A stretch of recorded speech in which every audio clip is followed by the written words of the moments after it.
major automotive powers, and Chennai is one of the proud centers of the automotive industry. We have already achieved the leadership. We are number 2 in two-wheelers next to China in the world level in terms of production. We are number 1 in small car production and tractors and three-wheelers. And we are all in number 4 or 5 in most of the other segments which are, let's say, commercial vehicle or even four-wheeler passenger car.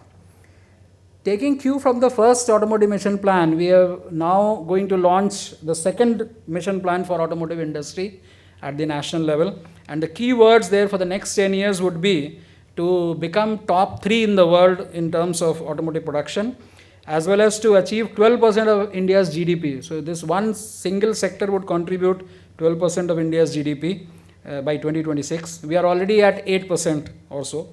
And generate an additional 65 million jobs, and that is the key word, because giving qualified, good, high value, high paid jobs to our young youth is the key of the is the demand of the day. These are many other things. I've already spoken of 65 million additional jobs. The whole turnover, the top line growth of the industry is likely to increase by another 4 to 5 fold by 2026. And we hope to be following the world standards in terms of emissions, in terms of harmonizing our regulations for the automotive sector. What are the fiscal measures which would become quite key and instrumental to give a boost to this whole industries? One is, of course, GST everybody is looking at, and we are strongly supporting at the central level. We hope that in the coming 6 to 7 months it would be able to be in place. Lower level of taxes should continue for the small cars. Even at present, we have 12% excise duty for small cars as against 22-24% for bigger cars. Weighted tax reduction for R&D expenditure is to be continued. Facilitate long-term loans for MSMEs, because MSMEs still, unlike the OEMs who can bargain and leverage their position for good financial deals, MSMEs are very often at the wrong end of the stick. We are going to set up a technology acquisition fund, because we don't want to start from scratch, and in many of the technologies in automotive sector, they are available with many startup companies both in India and abroad. So we would like to even acquire technology and then progress from there and achieve a leadership position during the next automotive mission plan. This is just to give you a flavor of the potential that is available. Over the next 10 years, from 2015 to 2026, 23 million units is likely to increase to 66 million. So 66 million units of different kinds of vehicles being sold in a year. That is the kind of headroom available for both investors looking at a sector to invest in, and to manufacturing industries to start investing either in upgrading their existing facilities or looking at setting up new facilities. At the heart of the automobile segment is the auto component sector, and here again, if you look, the auto component sector indigenously in India, both from foreign companies coming here and setting up base, as well as Indian companies operating here, there has been a huge increase in the last 10 years in terms of size, in terms of exports, in terms of contribution to manufacturing, which has gone from 3 to 5%. This is only for component sector. Combined with automobile, it becomes 8%. If you look at 2026 situation, we are looking at 5-fold increase in size for the auto component sector.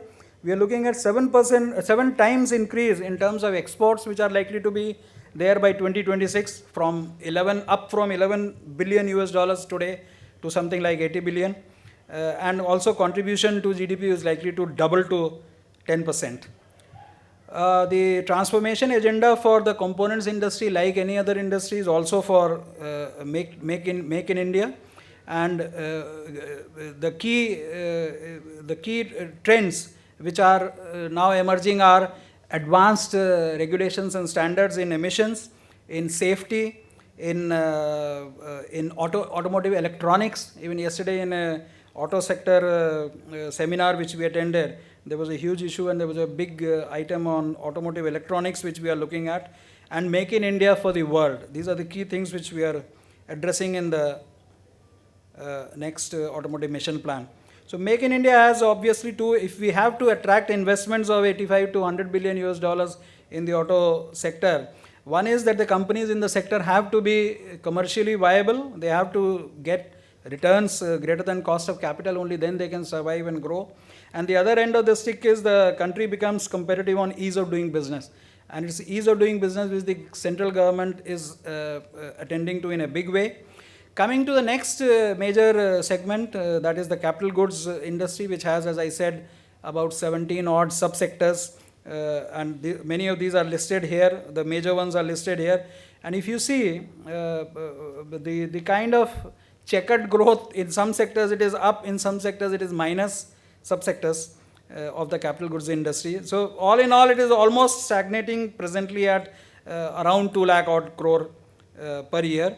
And the major segment of that is the second last from the bottom, that is heavy electrical equipment, which comprises about 60% of the total capital goods industry. And it is there where our BHEL, in the same ministry that I work in, they are there, and they are having 3 major campuses in Tiruchirappalli, in Ranipet and Tirumayam here in Tamil Nadu, and which is contributing about 35-40% of the turnover of BHEL, which is a Maharatna company. Export of capital goods, which is a natural corollary of the production and as well as avenues to explore the foreign markets. If you see here, there has been slight increase from 46,000 odd crore totally in 2012-13 to last year about 60,000 crores. So there has been some increase in exports.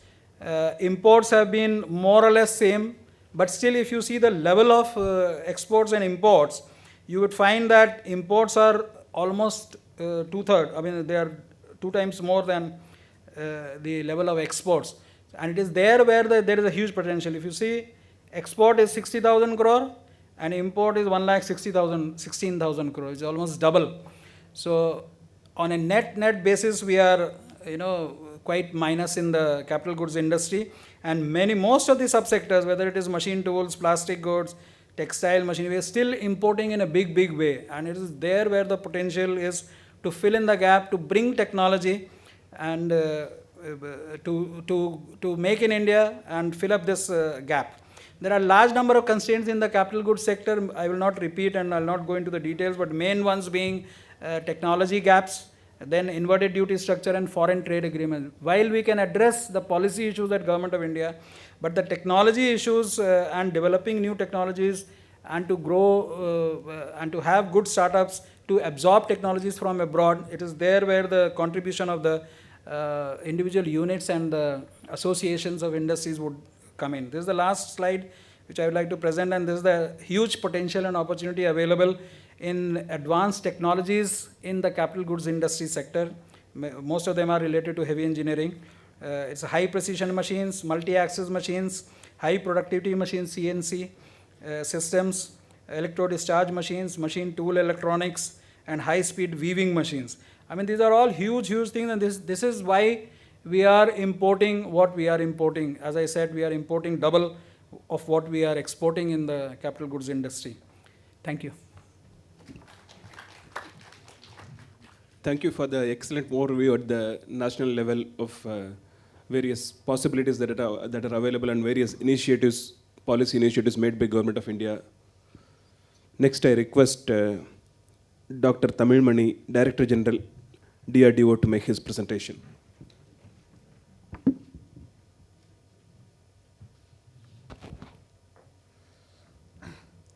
Mr. Prabhakar and other panel members on the stage and my friends, I am here on behalf of Indian aeronautical industry, which comprises of art, design, development, testing and production, to brief the members the opportunities available for the industry to support in the longer run. Probably after the IT industry success, and which is now almost on the saturation level, it is one area which has opened up very fast, and today we see lot of opportunities in the aeronautical sector. Today, you know very well, you might be reading in papers that the import content of the aeronautical industry products for the military is something around 70%, and about 30% of the requirement is being met with the Indian producers. With the new government initiative on the Make India concept, things are becoming more reality and things are becoming more and more Indian, and probably in another few years you will see the percentage is getting reversed, maybe another 7 to 8 years. That is the focus which people are aiming at. Today I just thought it's given an opportunity for me to tell you where we are in Indian aeronautics and over the last 5-6 decades, and also where we are proceeding further and what are the opportunities for the industry to contribute in all the phases of the aeronautical activities. They are the people who have developed the Indian Aeronautics India. It's high time that I always pay a tribute in my lecture when we start. These are the people who made Indian aeronautics realizable in the country. And we started with the light aircraft over the years of 6 decades. In fact, India started in aeronautics 6 decades ago with maintaining the Second World War leftover aircraft, which itself was a learning to maintain a mission of this nature with appropriate safety and quality. And subsequently, with our own initiative, like design development with the light aircraft of this nature, and also some license production of the based on the design given by somebody else, like initially we started with Russia. So today we have come to a maturity of making our own. I'll just touch upon all these things. Light aircraft, this is what we have learned to how to make a design of an aircraft, and which is all in service. In fact, Pushpak was there in service very last few years. A few years back it got phased out. Otherwise the Krishak was in the operational use, and Basant was an agriculture spray purposes we use the aircraft. And trainer, we did quite a lot of good work. Even now, trainer is one of the backbone. India supports quite a lot of aircraft. The Kiran aircraft, which is stated here, almost all the products made in our country, designed, developed, and eventually produced in numbers. And it was in our flying club services and even the military services, like Air Force was using almost all the aircraft for their work. Now we are doing the advanced jet trainer, and it's called IJT, and it is under the final phase of testing now. And the fighters, we have done fairly well, and many of the aircraft which I have indicated is a mix of our own design as well as some licensed production aircraft. Marut, which is called HF-24, one of the transonic fighter which we had, a successful, wonderful aircraft made in India, and it served Indian Air Force for quite many years. We produced about 76 aircraft, and now it's not anymore in service. Ajit is Indian aircraft, but of course not much was made. The pride of India is that LCA, which I'll touch up a little later. Su-30 is a license production. Some of the aircraft, it's a mix of license production as well as Indian, our own designs. Now, as far as helicopters is concerned, we started a little late, but we have a grand success on helicopters. We have initially made Cheetah, Chetak on license production from France, but now we have started on our own ALH, which you might have read plenty of times in the recent Uttarakhand disaster, whatever has happened. It is the helicopter which rescued plenty, and today about 200 helicopters are under produced and it is in service. It is a frontline attack helicopter for the army as well, and we are going to produce something around 1,000. The production is on, and there is a lot of scope for the industry to participate in the production program of the helicopters, and which is going to be a production forever in the days to come. We have not done much on the transport aircraft except by making some initial efforts. We made some aircraft on the license production. Both Avro and Dornier was made in India on license production.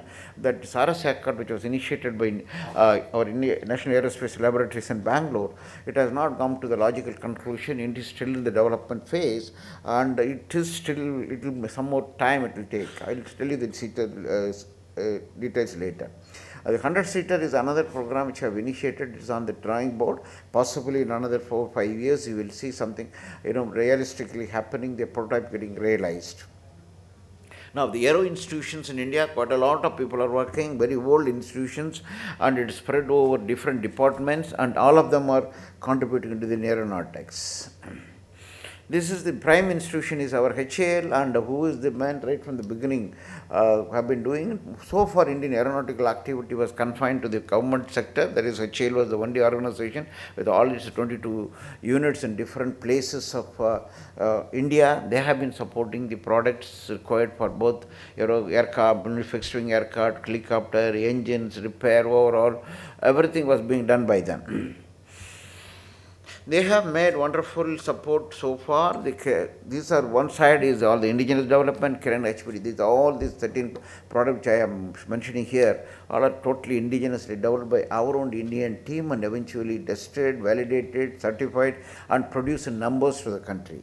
This right side is the one which is Jaguar, Nat, all produced in India on licensed production from different countries. Overall, we are doing considerably. Lot many aircraft is being overhauled. Mirage 2000 is getting overhauled. Jaguar is getting overhauled. In addition, the engines, Orpheus, Arcturus engines, everything is getting overhauled. These are all now confined to the government sector. That is HAL, Hindustan Aeronautics Limited in Bangalore and other many other places. The DRDO is another major center, Defense Research and Development Organization, where I belong to. We are focusing on the defense aeronautical related activities, and prime organizations are doing, ADA, Aeronautical Development Agency in Bangalore, doing the aeronautical development of light combat aircraft. Tejas, you might have been reading. They have initiated something called medium combat aircraft and combat air vehicles. So quite a lot of activities are happening. Aeronautical Development Establishment is focusing only on unmanned air vehicles, and one engine development program is on at the GTRE, Gas Turbine Research Establishment. Indian AWACS is being made by a place called Center for Airborne Systems. The remaining all the laboratories which I have listed here, there are about more than a dozen laboratories of different places of India are contributing towards various systems and subsystems which supports either the major programs or the services to upgrade the existing products. The thrust area for the DRDO is aeronautics, aero engines, or whatever the major discipline which I have indicated. It is spread over 53 laboratories all over India, and Chennai also has CVRD doing the tanks, MBT, main battle tank, which you might have been listening to very often. They are the prime people on making tanks here. Like that, we have the thrust areas. We do quite a lot of work all over India. The NAL is National Aeronautical Laboratory, which I said is one of the prime centers under the CSI. It's a CSIR laboratory, and having almost all the facilities required for the aeronautical design and development activities, including the SRS aircraft designed by them. The private industries also now come up very well. Quite a lot of people are doing wonderful work. The list is very not exhaustive. They are the prime people, but still many more people are contributing in the major and as well as the minor system level, subsystem level and LRU level. All of the people have potential to contribute for the futuristic programs which are going to emerge. The prime and of the Indian aeronautical product is LCA, Light Tejas aircraft.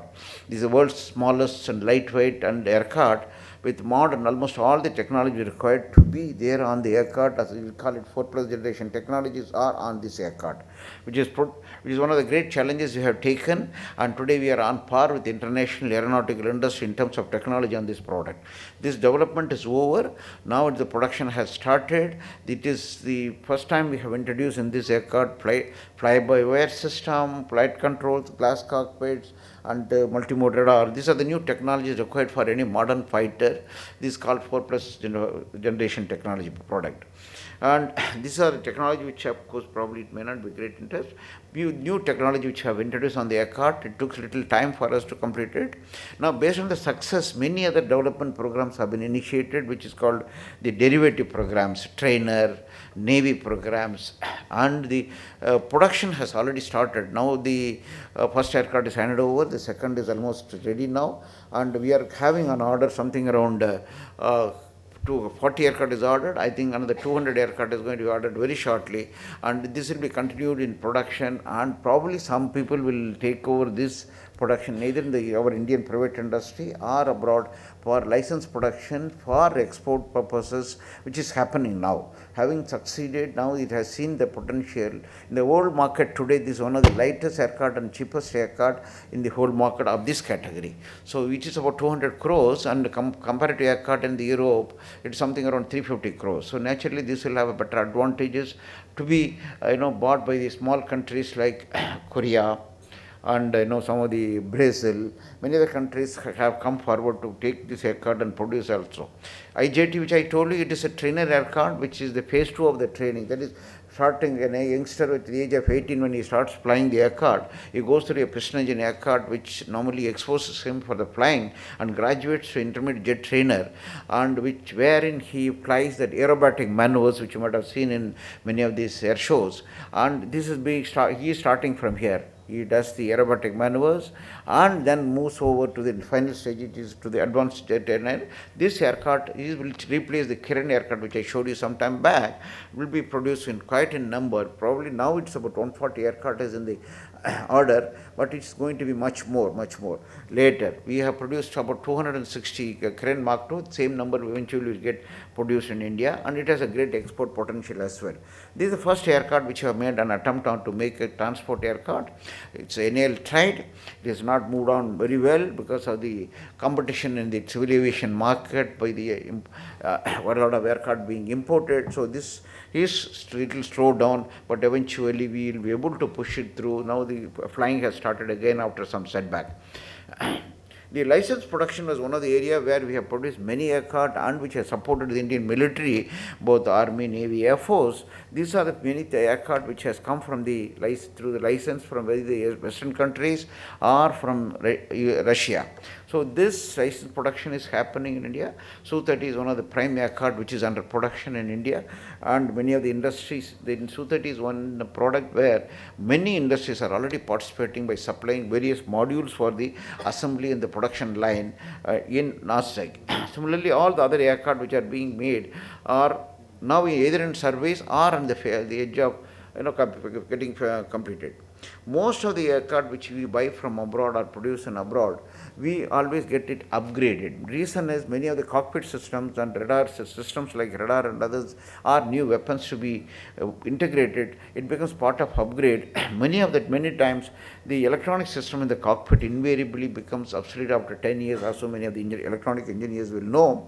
So we need to constantly upgrade and update the product so that it becomes viable and better utilized in the airfield.